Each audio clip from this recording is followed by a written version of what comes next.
Hello and welcome to So Farscape, a fun-filled Farscape fancast by a fervent fan and a frankly fascinated first-timer. You're I'm Khaki, yes, I am. I'm Kay. I was just sitting here thinking, he's about to say that he's Khaki, isn't And he? this is the story So Farscape. That's the one that I am. I'm Khaki. Hello. Hi, Khaki. I'm Kay. Oh my god, guys, we're finally here. It's the start of Infinite Possibilities, Season 3, Episode 14, Part 1 of Infinite Possibilities, Daedalus Demands. Let's have a quick look. I'm by looking for them as well. the Derp Prime. Yes, excellent. We have an old friend with dire warnings, an old acquaintance with catastrophic tech, an old evil with a dangerous alliance, an old internal struggle with lethal stakes. There's nothing new under Dumbada Sun. Thank you, Jenna. Sorry, I got that wrong. Oh yeah, thank you, Jenna. And then the Derp Prime has Grand Adventure Tales leading to... I don't know if... ... Yes, okay. I guess that's like the cliffhanger. Yep, let's... I mean, maybe they sent in another second one. We'll find that out in a second. Yes. Blackshirt John meets back up with Jack and is told that there is someone using a copy of Farscape One to try and traverse wormholes. So Talyn and crew head to Furlow's. While there, they must decide how to deal with those trying to steal the technology from Furlow. Thank you, Billy Roberts. Daedalus Demands has Okay, I'm going to do this in a voice. Daedalus Demands has everything. Epic action, both of the pew-pew and va-va-voom variety. A godlike alien, a familiar mechanic, pint-sized gunner, bountiful, brand new bonafide baddies, and an amusement park. What goes around comes around in this spicy romp through the desert. Oh, the places Crichton's lips will go. Thank you, MatthewB. And welcome to Furlow's Repair and Module Shop. Do a voice, okay? Oh dear. Come on. Yeah, hang on. Welcome to Furlow's Repair and Module Shop, where we can fix anything for a price, except for food cubes. If you have something that needs fixing, we can do it better. Yet, come on in and trade it for something better. Hot off the shop room racks a new module with a super experimental wormhole drive. This baby was so hot, both the Scarabs and the Peacekeepers want it. Come back before it gets shut up, blown up, or better yet, sold. Come on down, and with each module, I only got the one, I'll throw in a pair of sun goggles. Thank you, Black Rain. Kay, you make me so happy. Mind-reading aliens return, as does someone with lots of mottos. Who's excited for the return of her favourite flyboy, and the half-blind lead the blind. Thank you, Lucy. Wormholes, Harvey, and Johnny Boy. It's the return of the greatest love triangle. Who will wine and dine and win this roller coaster of this ride, or will they just run home crying to daddy? Thank you, Vixter. Ooh, I think that's a new submitter. Yes, I think it is. Hey, Vixter. And lastly, from Horsebird or Hersebird or Hoofbird, I accidentally keep renaming them. I'm not entirely sure. Nothing like working on the car with your dad under the hot summer sun. Oh, capitalism threatens to kill everybody. 3 people have to make do with 1 working eye. And Rigel makes a bid for scariest person by weight on Talyn. Oh, this was like... I remember this episode, and like many multi-parters, I struggle to remember which bits happen in which. Which episode, yes. Yeah, because I remember the whole story, and I was just sitting here riveted. It is a rollicking adventure. It feels like a big setup, though. I mean, if I have anything bad to say about it, it kind of feels like a long setup for the next episode. I kind of feel where you're coming from. Because, there's a lot of action spectacle. Yep. Right? I'm sure that if I actually look at the transcript of this episode, it's quite short. It's not a very talky one. There's not a lot of dialogue. So, No. I mean, there clearly a lot of budget went into filming in location. Isn't cheap. And lots of extras, lots of explosions. But also a lot of empty action. Empty as in, I don't know if I'm with you on that. I get what you mean. Yeah. It's not advancing the plot. It's not introducing new information. But it is just a hell of an experience. Oh, absolutely. And so Dave Elsey was, before we even get into the episode, so this introduces the Charids. Yes, which kind of look like repurposed alien predator suits. Oh, interesting. Yes. I mean, with the dreadlocky type head extensions and the shape of their heads and the everything. Sort of silvery masks things, but then underneath they look like orcs. Oh, yes. From the Lord of the Rings. Yeah, they do a bit. Yeah. Which Dave Elsey says that he hadn't seen Lord of the Rings at the time, so that was a happy coincidence to put his big teeth in. But he also said, initially the script called for a bunch of Scarans. which take a certain amount of time to make. Oh, yes, I can imagine that. And so, like, the producers said, well, let's introduce a new alien then, and we'll just do a makeup, and that'll be cheaper. And, like, he was very diplomatic in the Creatures of Farscape book, but he talks about, well, I can make this armature for a animatronic face that lasts the whole series, or we can make a cheaper makeup, but that has to be remade for every day. Yes. And so, ultimately, it kind of works out the same cost. Yes, but maybe not the same development time. Development time might be it, Yeah. Application time didn't make much difference between the Scarran and a Chariot, but I guess they did have the helmets. And yet, this was all about just scale, which we haven't had, I don't think, mid-season before. No, I guess not, no. There was like loads of shots of these Charons being shot up, mostly by Rigel. Yeah. God, those extras, they must have been worked to death. Just, okay, and now all of you run over this hill, and now all of you come through this door, because there was probably like, I don't know, 12, 15? Probably something like that, yeah. That's about the number, I think. Yeah, sounds about right. I mean, you can just like the shots where they're coming up over the dunes. Yeah, exactly. That's probably all of them. All of them. Yeah, and then you have them do it again on a different dune, and then if you cut it right, it makes it look like you have twice as many. It's like the cavalry charge in, I think it was Return of the King, where during the actors' commentary, I think it was like Merry and Pippin, those actors were commenting on like just a staggering number of horses. I mean, look at that. There were at least 12. Yeah, definitely. 12 at least.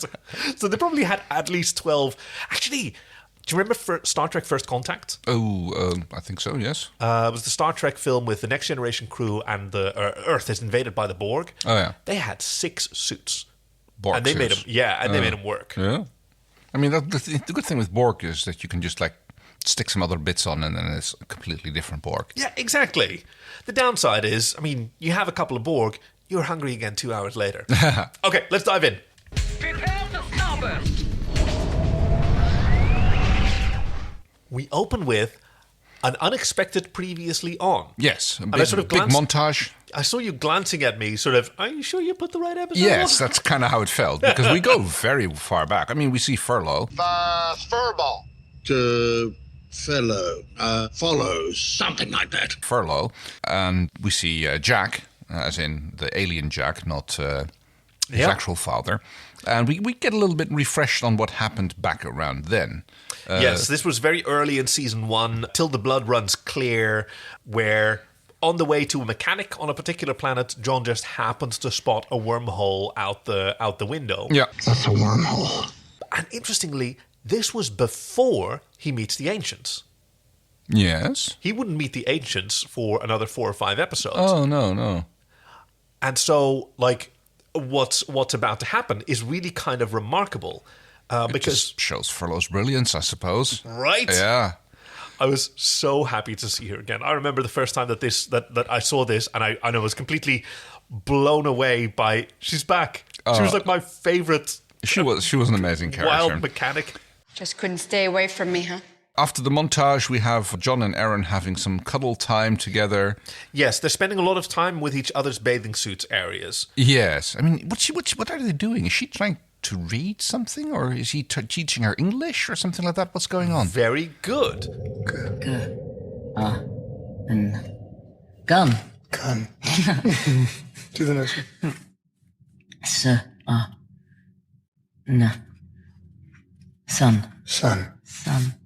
And somehow, despite translator microbes, she's able to start learning another language. Yeah. I guess it doesn't prevent you from doing so. Which I guess maybe the translator microbes don't help you hear somebody else's speech like it seems to do on screen, but just understand it. Maybe you still like hear the sounds they little make. Babelfishy like action interacting with the brain waves and all that. But yes, John gets distracted from the English lesson, and then he gets distracted from his distraction by a wormhole which appears outside the window. Holy mother. Because he's been talking about something that he's been feeling for a while now, like a homing beacon. And apparently he's talked to Erin about it. Yeah. And she asks him whether it's Scorpius, and he's pretty emphatic that he knows it's not Yeah. Scorpius. Scorpius feels different. But so he's been searching for the source of this beacon, even postulating that it might be the Ancients. And then, yes, another window, another wormhole out the window, another Earth on the other side. I thought it was cool that Talyn and Krace are apparently in conclave. What? That doesn't make sense. Yes, Talyn. Appearances to the contrary. This planet seems to have no mass. It must be an illusion. Which apparently Moya didn't register when it happened. Maybe she just didn't communicate. And maybe Moya knew that, like, it's a wormhole, so of course I wouldn't be able to sense anything on the other side of it. Oh, yeah. Or maybe it's one of those extremely lightweight planets. Rigel is less enthused because he goes like, here we go again. Not again, he Oh, no, not again. Have you seen this before? Unfortunately, yes, and so is Crichton. He identifies it completely. Wormhole and Earth. Oh, yeah, this is a rubbish planet. I'm going to get dissected again, aren't I? Or, no, I don't know why he's so upset. Last time he got... Modules, Crichton! Lovely Hungarian modules! Modules! Yes. They've treated us like royalty here. We should be enthusiastic. And I'm sitting here like, why do these wormholes keep always popping up near where John is? But then it turns out that, no, it's Jack, the alien, visiting, and I suppose he calls in the wormhole, despite he saying that, like, the aliens were only able to use it once, and, like, before they ran out of power. But that was an actual that was like a company move. The actual move to a new planet would have taken all their power. Apparently, it's much easier to create a fake wormhole and a fake planet. Okay. Yeah, I guess. After the credits, he has a little a one-on-one with John in his mind. What the heck is this? Our last encounter left a residual link between our minds. I summoned you with it. Right, got it. Make your point. Interrogates him. Not very harshly, but he's definitely, like, giving him the cross-examination.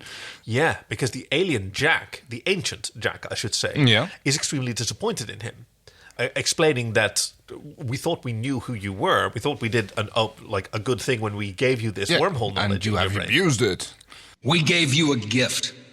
You misused it. Because we've seen your module being flown by, and then he shows him an image of this squat, threatening-looking creature with a very sort of oily skin and black eyes and big teeth. It's a fantastic design. And John goes like, no idea what you're talking about, mate. It's amazing how this sort of looks like Unity. Unity? You know what Zan was able to do? She did a Unity thing. Oh, I see what you mean, yes. So it's a blue background, people's faces are lit, they're sort of fading in and out. Over each other. I mean, it kind of makes sense if it's direct mind-to-mind contact, which is what's going on. You're a mind-reading alien. Like my dad, don't you know when I'm speaking the truth? I can only penetrate your mind this deep. Bummer. Even that is interrupted by another mind-to-mind contact. Yes. What the hell? Sorry, but I need your attention. And we only have a few moments. Harvey comes barreling in on a little bumper car. I love it. Originally, this was going to be like on a river near Homebush Bay, but I think it was either the writer or the director. I think it was the director. Yes, Peter Andrikidis. He decided that was, in his words, boring, and so suggested, "What about we do it at the fun fair?" Yeah, just rent off the bumper cars and shoot some footage of Harvey and John driving around there. Basically, Darby is trying to sow the seed of doubt in John's mind about not trusting Jack. Yeah. That false father image will terminate us both if he learns of my existence. I mean, is he already fearing for himself here, or is it... I mean, I can't really imagine it's from a genuine concern. No, I think you're quite right. His entire interest is about, like, don't mention me. Yes. Because if you mention me, then he'll become over-focused on that. And like, then I might get kicked out, yeah. Yeah, there's no need for that, right? But the brief conversation with him does allow him to remember who else has access to the knowledge and who could have made a copy of his module. Yeah. And in his mind's eye, we see Furlow. Furlow. Elementary. Either that or you're covering your ass. Oh, and they go like, okay. Jack seems to accept this as face value, go like, yeah, okay, we'll roll with that for now. We have a working hypothesis which doesn't make John the guilty party, so I'll give him he gives him the benefit of the doubt, basically. Furlow. The mechanic? Yeah. From Dambada? That's the one. So why don't you go bug her? We may have misjudged you. I hope we did. Which is kind of his style. No, we haven't known him to super overreact. I mean, yes, create an entire fake planet and put someone through gruesome, but also being very empathetic and actually kind of trusting. Yeah. gifting him with all this knowledge, which, as he explains, was locked behind, deep in his unconscious, where he wouldn't be able to reach it himself. No, it was meant to help guide him along, but not actually be readily accessible to him. Because it was important that he figures it out on his own. Yeah. Has Rigel gotten another makeover? Oh. He seems to be like a little bit more glossy, deep green. I don't know, he looks... It's possible. It's possible that it's just different lighting. And his eyebrows are fantastically groomed, and they also seem to be a little bit more expressive than they were before. So I was wondering about... well, to my knowledge, the armature hasn't been upgraded. I'm sure that the creatures of Facebook would have, or the visual companion would have mentioned that if it was the right. case. But he periodically... might just get a little bit of a fresh coat of airbrush or something like that. Or just an entirely new skin, because like the latex, there's some wear and tear. So of course. Or they wash it, which I've seen once, which is just horrifying because, he retains a lot of his shape as a latex cast, right? Yeah. And so to see him being sort of dragged by his underparts out of the water and then wrung through a wringer and just to squeeze all the water out of the latex and just, oh, my poor boy. He's an aquatic creature. He's probably quite flexible. Through a wringer, though. And then hung up on pegs, which undignified for a Dominar of 600 billion. Okay, so with his trust restored... we have a little walk and talk.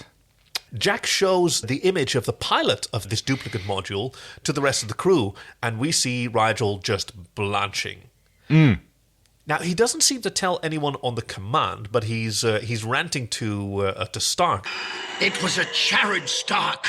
A thrilling Charid! Yes, and apparently they invaded the Hynerian Empire. About 1,000 cycles ago, yeah. And only at great cost to everyone. They killed 1 million and they ate 100,000 babies. They killed 1 billion of my people, ate 1 million of our young. I'm sorry, I didn't know.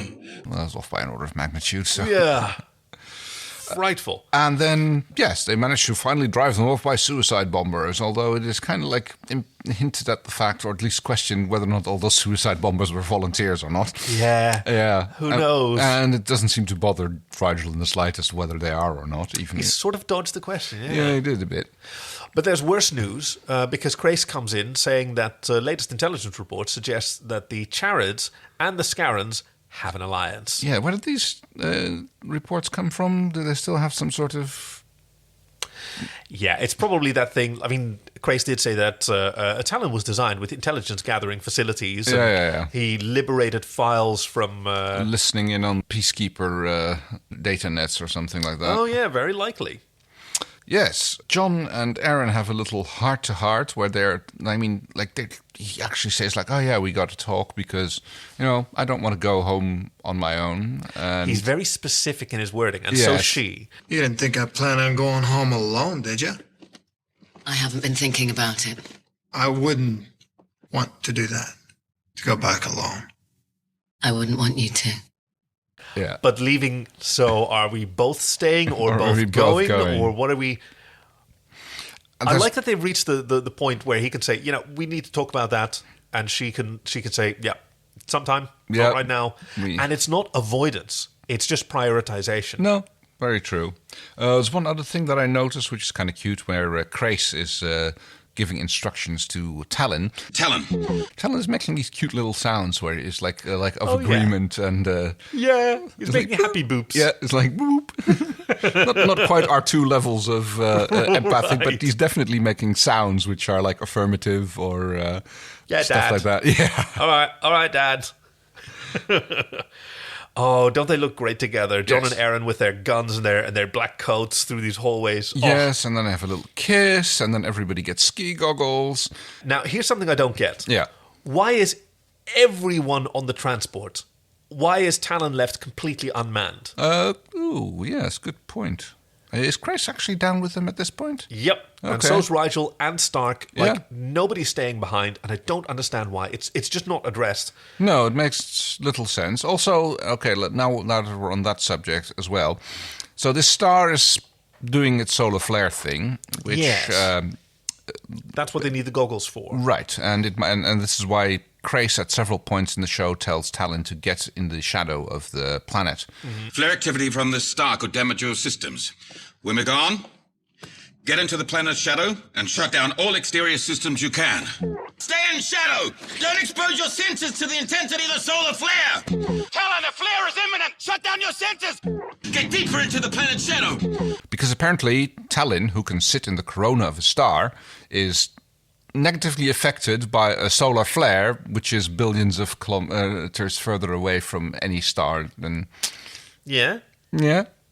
Hey, it's a spacey-wacy, isn't it? Yeah, very spacey-wacy. And yet a human being is just like fine with just a pair of goggles. Like, you know, like this spaceship, which can sit in the sun, has its sensors affected. It doesn't have sensor covers or anything, or like, you know, goggles. But yeah, for humans, just a pair of like. He's just a baby. He doesn't know how to squint yet. Yeah, right. He hasn't learned squinting. Oh, and every star is not the same. Maybe Muquilus' star was pretty cool. And dim, or but even then it would still be, I mean, if it was like so cool and dim that it puts out less power when you're sitting in its corona than another star is doing at planetary distances, it still would be well, it's a power thing. See, I don't know exactly which part of a star's solar flares come from. Are they like they're kind of burps which come up out of the like, so it would be like the emission of magma on the Earth, right? And magma as a substance is pretty much unlike any other substance that you'd normally find on the surface. Right. So would it be possible that the mass that's ejected during a solar flare, coronal mass ejection, is it always a coronal mass ejection? Is it from the corona, or does it come from deeper? Because if it came from deeper, then it would be higher energy. I mean, the surface of our sun, again, I happen to know, was 5,600 degrees Kelvin. Yeah. Which is not very hot on a galactic scale. No. It's pretty cool, certainly compared to the interior, which is much hotter. Oh, yeah. I mean, those are fusion temperatures. But by the time it gets burped out, then it immediately starts cooling down, of course. And by the time it reaches a planet, it'll have... I mean, there's a big iron storm at that point, but there's no, like, real heat or anything, which... Okay, so you're just against it. You're just fundamentally... I'm just like, weak science, but, it's a sci-fi show. And it's Farscape. So, yes, they get to the planet, and it looks even more desolate than it did last time, although this time it has water on its surface, which is not really explained. It's like we have at least burning solar flares, and the planet is like, and we have water on the surface now. Well, okay, so for practical reasons, it was filmed in a different place than previously, because those sets had been dismantled and destroyed and 2 seasons ago. It looks like they filmed it on the beach rather than on the desert, but I don't know that that's the case. It is dunes. Mm-hmm. Well, dunes, beach. Yeah. Well, there's dunes in the desert too. Yeah. But it might have been during rainy season. There might have been puddles left over, right? Yeah, there's that Australia thing going on. Exactly. It's not a climate that we're familiar with from day to day. But as they're approaching Furlow's home base, they get shot at a little bit, and the aliens start assaulting them for the first time. Get down! Take cover!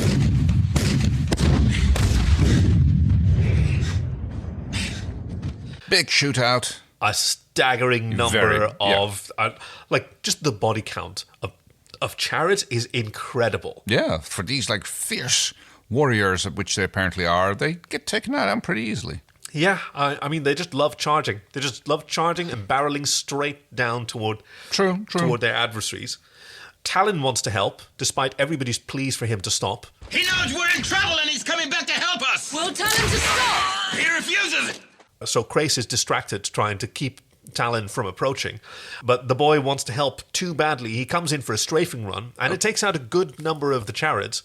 Okay, so hang on for a second, because if I look at the Jeeves, and it seems like that Stark, Rigel, and Jack are still on board Talyn. No, they're on board the transport. Oh, yes, on the transport. Yeah, I get where you're coming from. No, I see what you mean. So the transport has landed, and Crace, Aaron, and John have left, and they're running out. In fact, I think that was when Ben Browder pulled a hamstring. Oh.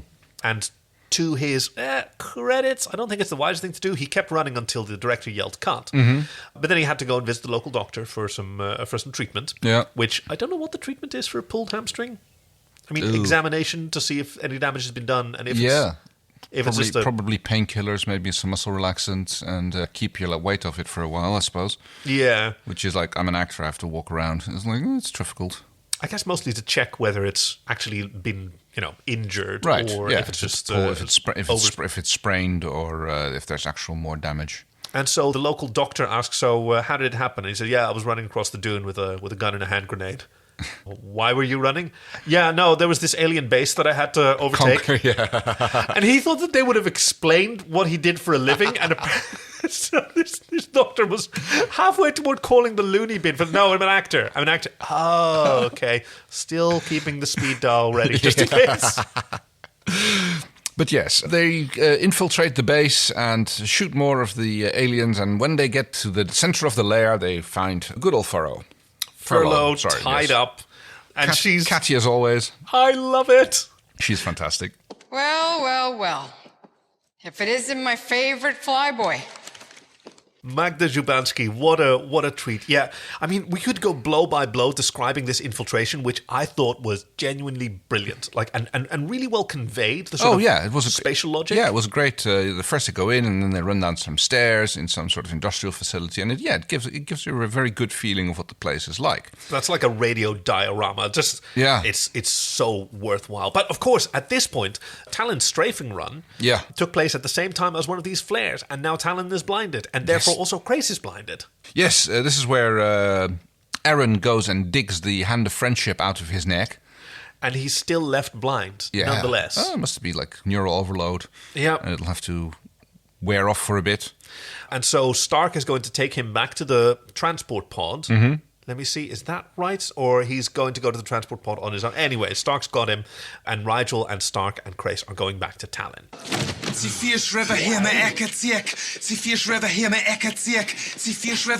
He said, help me, you idiot! Not chant me over to the other side! Furlow is freed, and immediately more of the aliens attack. She puts her big wrench to good use, bashing a few of them in. But on John's insistence, they leave one of them alive so he can be interrogated. Yeah. And this is where we get the first really good look at the makeup and what this alien looks like. It's fantastic. It looks gorgeous. He's so threatening and menacing. Oh, did you bring a sister? One of you would be enough to pleasure us. And, God, we will eat you tonight. And My grandma, what big teeth you have. We'll feast on you tonight and tomorrow, all your families. Yeah, you can have our pets for breakfast. That's some smack talk. A lot of pompous bullshit, yes, absolutely. And then we get, like, John and Furlow. I guess this is her idea of flirting. Yeah. You ripped off all my data. You know, you're going to have to let that go, Johnny. Right? Because she even grabs him and smooches him. Thanks for the rescue. And he goes like, ew. She's had eyes for him, like, from day one, I think. Yeah, those eyes of hers, God. She likes her favorite little flyboy. He questions her on a few things, such as rebuilding his module. Yeah, she's extremely proud of that. I made a copy. I got a good scan of it the second time you came in, and I used the data, and I made the stabilization module, and I've gone through a wormhole 4 times. And not just a wormhole, a proto-wormhole. Unstable as all flits, didn't even muss my hair. Which is incredible. Yeah, I mean, she is really good at this. Right?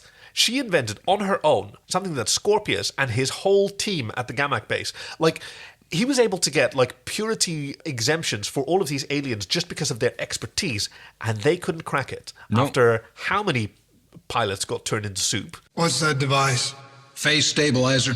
Allows travel through any wormhole. Technology only a few could duplicate. And after 2 or what cycles, or how long has it been since they were here? Probably 2 or 3 cycles at this point. Thereabouts. Yeah, solar cycles. And she just cracked it with the data that she got off him from his test runs. And he goes like, oh. The last time I was here, you said there weren't going to be any solar flares for 4.8 cycles. I lied. You lied. Yeah, I figured it'd keep you away for a while so I could work in peace. It's like, I wanted you away for here. I love that explanation so much. Because he was so sad when he handed over his wormhole data, his little tape that he somehow expected her to be able to read. I mean, if she can build wormhole tech, she can figure out how a bloody tape recorder works. So the crew is separated, and a new plan sort of needs to be formed. Jack is really impressed with this phase stabilizer. Yeah. Primitive. Underpowered. It's only a prototype, you wellnuts. But the underlying technology's sound. You bet your frangle it is. He's like, wow, you figured this out on your own? but they need to form like a plan of attack. And honestly, I don't really have that clear in my mind anymore. I've got a lot of notes written down. Mm-hmm. Let me see what I've got here. I've got the phase stabilizer. Yeah, okay. Jack, chariots. The plan has been sterilized. Goggles. Talyn strafing around. Oh wow! I made a lot of notes. Oh yeah, they tortured Furlow, but she's tougher than she seems. Yeah, she managed to withhold the information that they were after. Yeah, she's still trying to sell the wormhole tech at this point. She wants to sell it to anybody. And why should I let you destroy it? Give me one reason why I ought to let you. Can I give you 2? We just saved your life and this gun. Fair enough? Fair enough. Almost fair enough. Speaking of torture... oh, yes. Rigel moves in on our captive alien. Who boasts about Chariot's superior resistance to pain. But fortunately, or unfortunately for him, Rigel knows something a little bit about their knives. It's like this weird little... Okay, now I've finally realized what it looks like. It looks like a really big seam, a little seam knife. Yes. It's one of those things that you... One of those seam pins. Yeah, that you use to undo a sewn seam with. That's exactly it. But then a bit bigger. Yeah, well, everything looks bigger when Rigel holds it. True, but even then. Hey. But yeah, apparently it contains neural circuits that inflict 10 times the normal pain, designed to be effective even against your own kind. A very unpleasant death. Like Rigel's got a mad look in his eyes. He is going for it.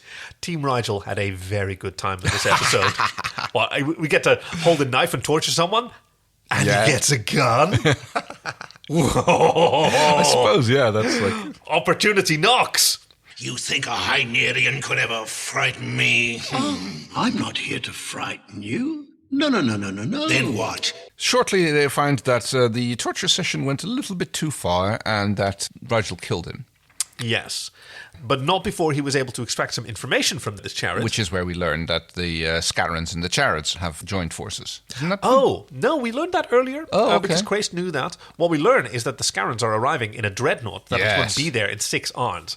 And then we see like a glimpse of this gigantic spaceship, which Aaron says is twice the size of a command carrier. Yeah, they wouldn't even notice it, yeah. Even Talyn... Yeah, it has nothing to fear from Talyn, which is, considering what Talyn's been able to do, terrifying. So, do you know where the term dreadnought comes from? I mean, I've never heard it. I just sort of figured it doesn't afraid of anything. Right, it took me ages. I mean, I knew the term for years and years and years before I made that connection, but it comes from the first time that the British had an ironclad. They basically... built a... Now, for the listeners, I mean, I know, of course, but for the listeners of home who don't know, what's an ironclad? It's when they started putting iron on ships. They had sail ships. Ironcladding literally on... On ships, yes. And they started getting the steamships in, and that's when they started doing the Royal Navy upgrade. And then they realized that, I mean, up until then, the British had a doctrine where their navy was supposed to be bigger than the 2 other biggest navies combined. So that they could always fight 2 opponents at the same time. 2-1, okay, and still be outnumber them. Principle of mass, yeah. Right. Then they built a dreadnought, and then they realized that a dreadnought could probably defeat 100 ships. Just because it doesn't take damage. Just because it doesn't take damage. Therefore making basically the entire British fleet obsolete. And at that point, the other countries realized, like, hang on, okay, we don't have to match the entire British fleet anymore. We just have to match them dreadnought for dreadnought. Yeah. Completely upsetting the power balance. Oh, wow, yeah. I mean, that went on for a while, that sort of arms race, which I think... Okay, I'm probably going to get corrected on this, but like to my limited understanding of military history, the Spanish perfected it with the Armada. Like that was more tactics, yeah. Well, and sheer scale also. Oh yes, of course. Which was overcome, I believe, by a clock. Ah, yes, it's when they finally managed to get the longitude timing correct. Yeah, the English managed to develop a clock that was capable of withstanding sea travel and maintaining accuracy. Yep. So now they could not only like pinpoint their position very, very carefully. But they could also do like timing maneuvers that made use of like the horizon. They could go over the horizon and say, like, we'll meet again at that location in 2 hours' time. Yeah, this ship will head in that direction until, the Armada spots it. It will turn around. The Armada will chase it. And then up to here, this is where you come over the horizon. You'll be under the sun at that time, so they won't see you for about 5 kilometers or whatever. Yeah. And then you'll broadside them. Brilliant. If that is indeed how it went, apologies to those who something know along better. those lines. Close enough. What can you see? Damage, damage, damage. Whatever would I do without your verbal gift? Oh, you want more words? Well, the conduits are damaged, bulkheads damaged, external sensors damaged too. There is nothing that is not damaged. Least of all you. I can see. If only you could think. Stark is helping Crace to sort of assess the damage on Talyn by saying damage, damage, damage, damage, damage. Oh. Yes. At least I can see. Yes, if only you could think. But this is damaged, that is damaged. The banter is so good. Guides him to the panel, tries to get things going. It's really nice because he wants to take over sort of manual stabilization control for Talyn. Yes. So that Talyn can focus on just relaxing and healing a Yes, bit. the blind really leading like the blind, Well, being led by the half-blind. Which is, in the I kingdom guess, of the blind, the yes, one-eyed man is king. literally... King, yes. Or in this case, Stark. Better. Come on. I can find my way on my own ship. Aaron gives Rigel a job. Yes, the gun that was shooting them earlier is now damaged. Automatic fire control is offline, but Aaron goes like... That's your reload, that's your aim, and this is your fire. Goodbye. Have fun. But, and he complains and he fires it and he goes like, I like. And this is where she asks, like, how many of those were volunteers? Yes. And he talks about Rigel the Ninth, who went into the battle, which he thinks is incredibly stupid because Dominars are worth too much. But he kind of gets it. Now he gets the feeling of like, oh, this is kind of fun. I love it when he sort of pulls himself together and is motivated out of pride to do something that's actually useful to other people. Yes, I suppose so. Because, I mean, he's also motivated to do things that are not useful for other people. No. Speaking of guns, we get a good look at Furlow's gun, which it's like a 3-barreled triangular thing, but the barrels aren't evenly spaced. I know. It really frustrated me because she pulls this gun on John and Jack. It sort of looks like a shotgun, but yeah, like the front piece is a triangle with 3 cylinders in it, and they're not sort of aligned, and it really irks me. I mean, it would have been more excusable if they didn't all have had the same diameter. Yes. If the offset one would have been smaller or bigger, then I would have been like... Exactly. But no, I don't understand why that asymmetry. So I was so upset by this that I wasn't really paying attention, and I don't fully remember how they talk her down. But Jack puts his hand on the gun. Basically talk her down by Jack showing his true colours to her. Oh, yeah. And she's still going like, I want to sell this, And Jack's going like, no, can't do that. And like, why would I listen to you? And he goes like, well, I'm an alien. My given name is... Speaking of the Elwits, says you welcome me, I suppose you're of my motion. I mean, everybody's an alien in Farscape, but I'm like an ancient. Yeah. And she doesn't know what the ancients are. Talk to me, Johnny. Who is that Thoddo? He's one of the last remaining members of an ancient alien race who knows all about wormholes. Mm-hmm. But apparently she's shocked at someone who has, tentacles and a slightly different body type than other people do. Yeah, which is peculiar. Exactly. Like, she hasn't met Rigel, I guess. Maybe she's more impressed by the shape-shifting or the appearance changing. I mean, that seems like a much more rare ability than having a tentacle head. Fair enough. Or maybe she would just assume that he's holding a bunch of Freslin. Yeah. Since that can change your appearance and other people give you an aura morph. Yes, there's that too. And she's hoping to become friends with him so that he can hook her up with Freslin supply. Yeah, I can imagine that. If you can afford it. They set charges on the module, and Aaron makes sure to put an extra bomb charge on the tubes. I knew you were so upset by that. I wasn't upset. I thought it was just hilarious. It's just this stack of tubes, and she puts a charge into one of the bigger ones, yeah. Hey, isn't that kind of a good idea? Well, it depends on what the tubes are used for. No, not so much for that, but like compression. Oh, it'll direct the charge out front and back. Yeah.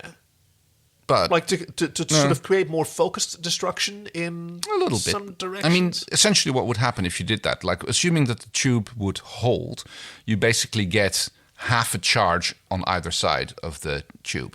Yeah. So, But I guess almost like pressure lensing, because I Yeah, imagine it doesn't that work like that.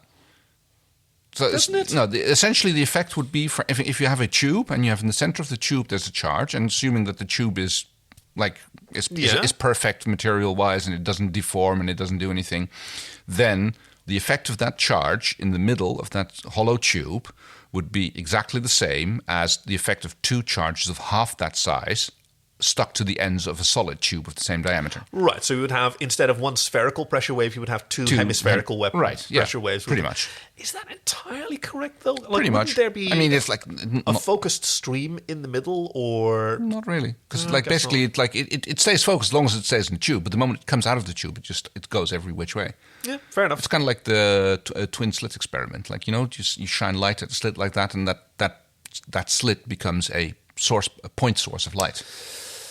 And the same goes with pressure. Yeah, but that's waves, and this is actual matter. Shockwave. It's also shockwaves. Yes, but it's not the matter that does the shockwaves, damage. but it's also air traveling. It's also just molecules with vectors.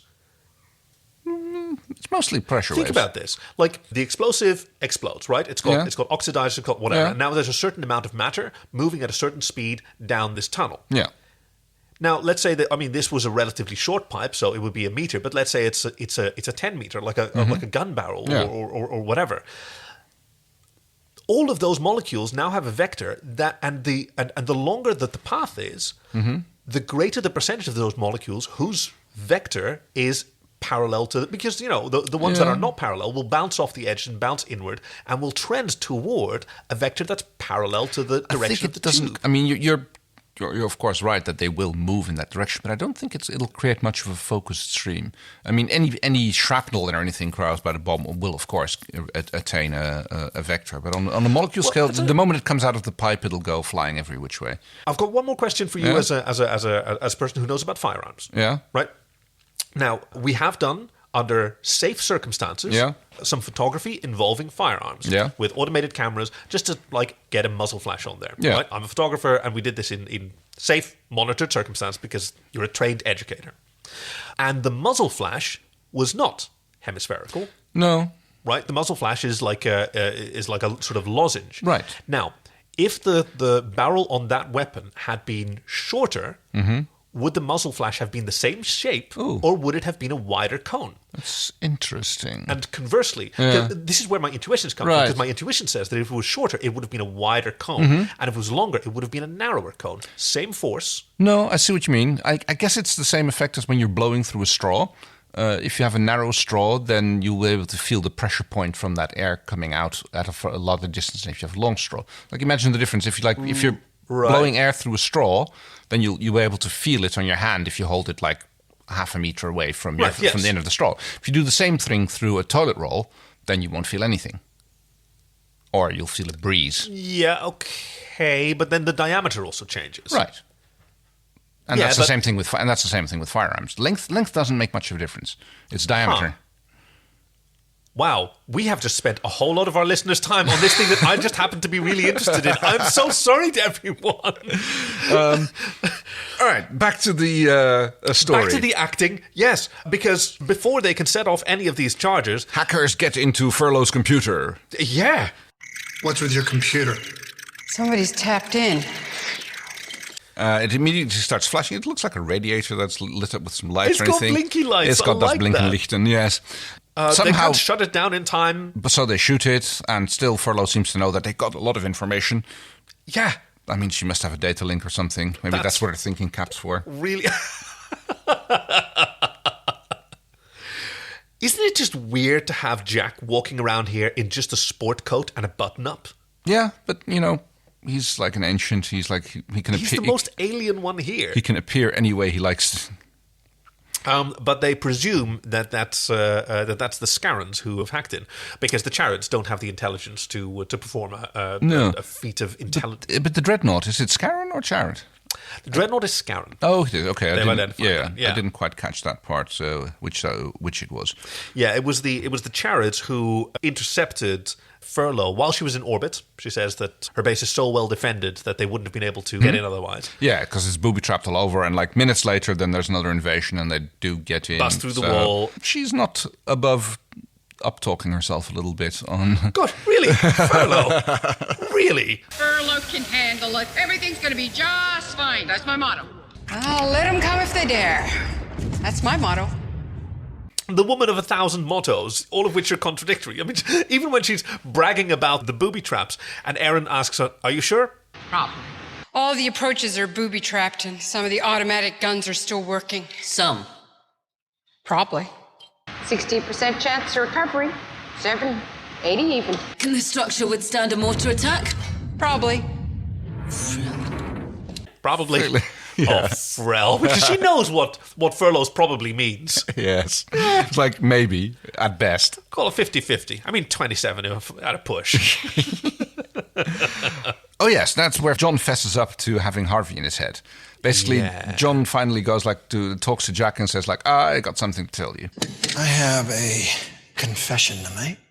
Because Jack has asked him to help him turn this phase stabilizer into a defensive weapon to destroy the dreadnought and the wormhole knowledge thereon to prevent it from falling into their hands. Because even Rigel is convinced by this. If the Charents had wormhole technology, they could just pop in and out and attack and be gone again. Yep. I mean, just simply this mobility is a terrifying weapon. Oh, absolutely. Like you don't even military speaking, that would be like such a power. Yeah, roads that only you can use, and you can make them go wherever you want, and just attack and retreat and seize and whatever. Yep. And so, this is the strategy. They have to destroy that dreadnought which contains this information, which is still coming because the Scarrans want to make sure that they don't have it. Yep, they're going to glass the planet even more than it's already been glassed. Oh, yeah, good point. They did mention that it was sterilized before... Yeah, I mean, that was the solar flares that sterilized it. Oh, I thought the implication was maybe the Charents. No, you're right. Yeah. Yes, Furlow said... Solar flares got bigger than ever. Most everybody cleared out. How long have the Charents been here? I hired them for security. They even did the first test flights. Then a couple of solar days ago, the Blotchers double-crossed me. Killed all my techs. Tried to torture the secret out of me. Get the passwords to my computers, but I'm tougher than they thought. Jack agrees to help John get rid of Harvey. Yes, because John doesn't want this information unlocked in front of Harvey. And then... Before you rejoin them, John, we must speak. Harvey pulls him into another little tete-a-tete. Yep, and they're in Coney Island. Coney Island, which features a beautiful view of the Sydney Harbour Bridge. Yes, I was wondering about that. Yeah, don't worry about this. Rabbit Island, yeah. This was filmed... Actually, Ben Browder and Wayne Pygram were two of the last people to ride that roller coaster before it was dismantled. And I think the park was moved. Oh, okay. Something to that effect. Yeah, it was Wayne Pygram's first time on a roller coaster. Oh, he played it. I mean, that explains a few things. He acted it very well. It's like he was terrified. Yeah. And apparently after 15 takes, he's so soft-spoken. And after 15 takes, he started feeling a little bit funny. Yeah. But fortunately, there was a garbage bin close by. Oh, God. The poor fella. Yeah. Damn, that's harsh. I hope that there's not for Wayne Pygram's sake, but I hope that there's a photo of somewhere of Scorpius puking into a bin. That would be hilarious. Yeah, because he said he's not going to go down easy. He's not going to go down without a fight. You cannot be seriously considering my removal. Yes, I can. I've had time to acclimate myself to your brain, to permeate every facet of your mind. I will not go easily.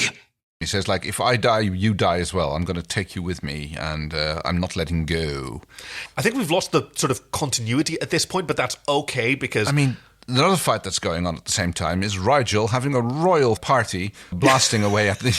Get some! Get some! Get some! Get some! That's it! Keep running! Whoa! I'll give you indigestion.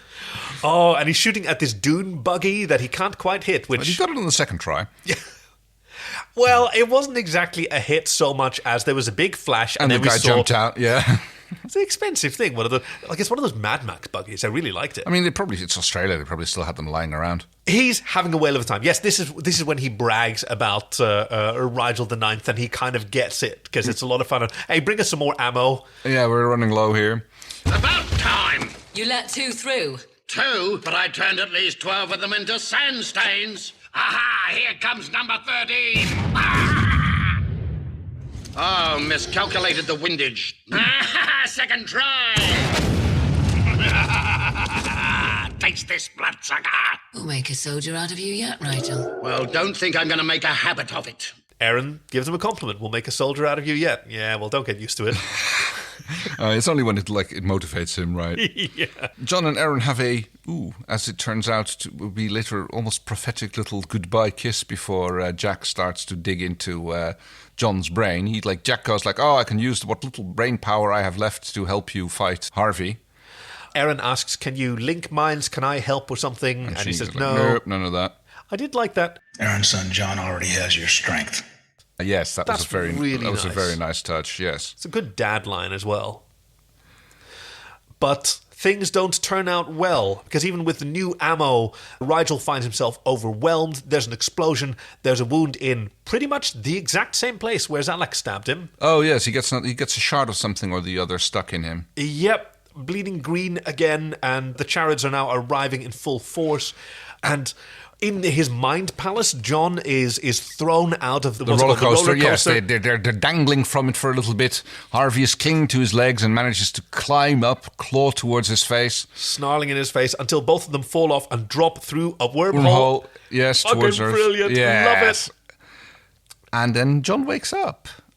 That was a soldier. Oh, God.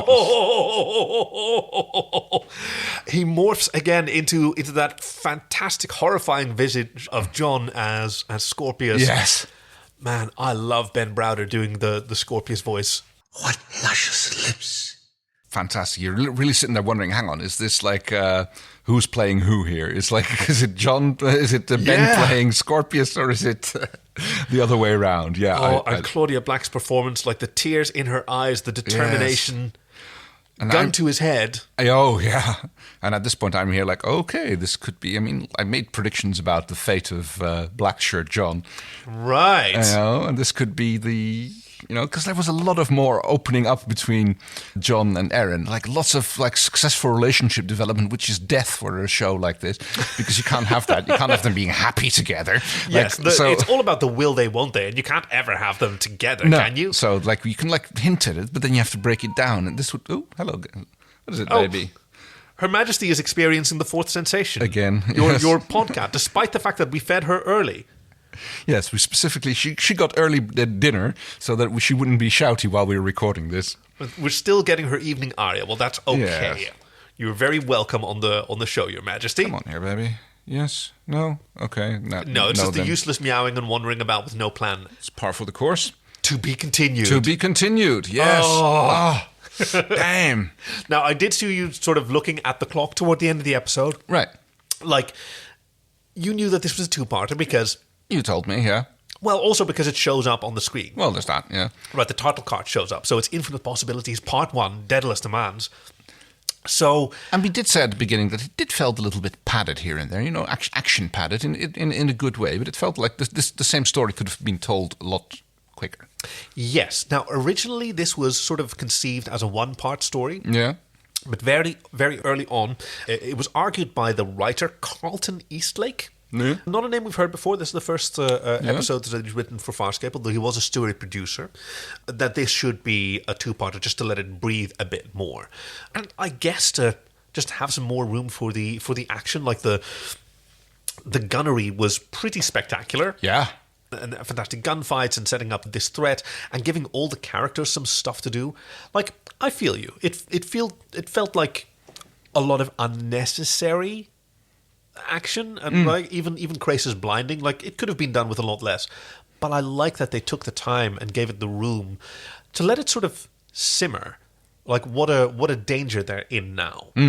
Because I think we've had it a bit too often where we're really enjoying the story, but the threat is something that we've been told, like Muquilus, and Sierjna and that Siren Star. Okay, we sort of get it, and we've been told that he's a threat to other Leviathans, but we haven't had enough of a time to sort of breathe and let that sink in and really feel where that threat's going. Yeah.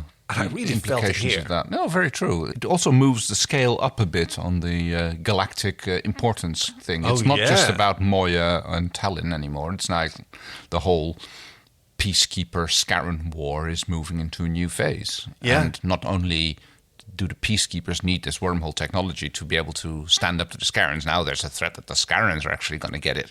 Yeah. Because, like, Scorpius is only a threat to Moya because Scorpius doesn't have the wormhole technology and it's on there And somewhere. honestly, yeah, Scorpius couldn't care less about Moya if the wormhole technology wasn't on Moya. Right, exactly. Yeah. And they'd be fine. They'd probably escape it. This is assuming that the Peacekeepers are any less imperialist than the Scarrans, but right. At least they're not known to be quite so genocidal. Then again, they did seed a peaceful planet with enslaving plants. So, but they're a little less on a slightly more local scale, I suppose. Okay, we have got to talk about our willies and woodies. Okay. She gives me a woody. She gives you the willies. Okay. I'll start with the willies, I suppose. That's been your modus operandi for as long as I've known you, Kay.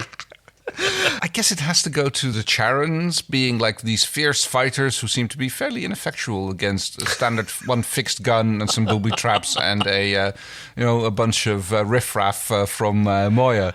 Okay, really? Did you hate? Okay, I didn't, but I have to pick something. I mean, no, I get you. I have the same difficulties. Like for willies, like I'm sort of torn between the stupid pipe, which is. I struggle to find a way to... Or maybe, like, the lack of logic why everyone went down to the planet and Talyn was left without a crew, which I don't understand why. Crace has the hand of friendship thing, so I guess it's just as good to control Talyn when he's there. I mean, nobody had anything to do on Talyn. It's not that... Yeah, I mean, Talyn is either autonomous or gets controlled by... Fair enough. Crace. I guess it's not like Moya who's defenseless, so it's good to have someone on board. And there's Pilot. Yeah, okay, fair enough. Well, Willie retracted. Gosh, if only. Cold outside. I really don't have anything. Yeah. Like, I thought maybe that the sort of gunfights on the dunes were not very spectacular for modern standards. Yeah, but, But the interior show gunfights were fantastic. And no, it was great. Okay, I'm going to do the thing again where I sort of scroll through and I pick just a random Jeef to be my Willy. And it's going to be... Oh, no, it's Scorpius on the roller coaster. No, I love that. That can't be my Willy. No, that can't be right. Okay, well, I'm going to scroll again. This never works. Why do you do this? I know it doesn't work. I don't want the responsibility of choosing for myself. Okay. Oh, yeah. It's Stark, says the chief. And that's actually a good point. Stark has been really creepy toward Erin once again. Oh. She hands him the goggles and he thanks her. Oh, thank you. Oh. And even when she sends him back, or sends Crace back, Stark tells Rigel... She likes me more than she likes you. Yeah. I wonder if maybe, like, her it's not claiming... a very high bar. I wonder if maybe her claiming that Zan is speaking through me right now fanned the flames of whatever creepy obsession he should know that she was BSing at the time. So weird, man. No, true. I mean, he's not exactly stale. Okay, Woodies then. Let's have him. All right, my Woody goes to Furlow and her and her choice of words. I mean, she has these amazing things that she keeps calling everybody, like Thoddoes and Blotchers and Walnut. We're closed, you Thoddoes! You bet your frangle it is, you wellnuts. And that, that absolutely gets my Woody here. Oh, I love it. Then mine's going to go to... Oh, it's going to be Rigel, but in particular, Team Rigel. Oh. Right? I mean, Rigel himself as a character, I love that he's sort of coming into his... he's showing himself as a dominar of action.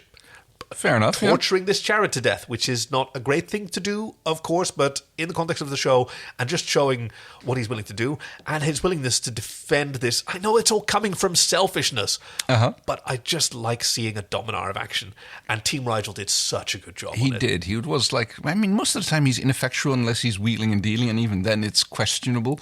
But this time he came through. He was like, he pulled his weight, even though it's not a lot of weight. And that's the story so far, Farscape. Please join us next week for episode 3 of 15. No, actually, next week is... Yes, exactly. It's more Tales of the Uncharted Territories. But the week after that, we will be doing episode 315, Icarus Abides, Infinite Possibilities, Part 2, where John is left to try to destroy the Scarran Dreadnought, but after some backstabbing, more tragedy occurs. Backstabbing? On Farscape? No. You can find us on Facebook and Twitter at SoFarscape. SoFarscape.com is the website, and if you want to help chip in for our Patreon fund or send us some excellent synopses, I could use some more for certain episodes of Season 3. I think you can imagine which ones those are. Or if you want to suggest fanfiction, I think next time we're going to be actually reading some suggested fanfiction, so keep it coming. You can find all those links at SoFarscape.com/links. I'm Kaki. I'm Kay. So Farscape, so good.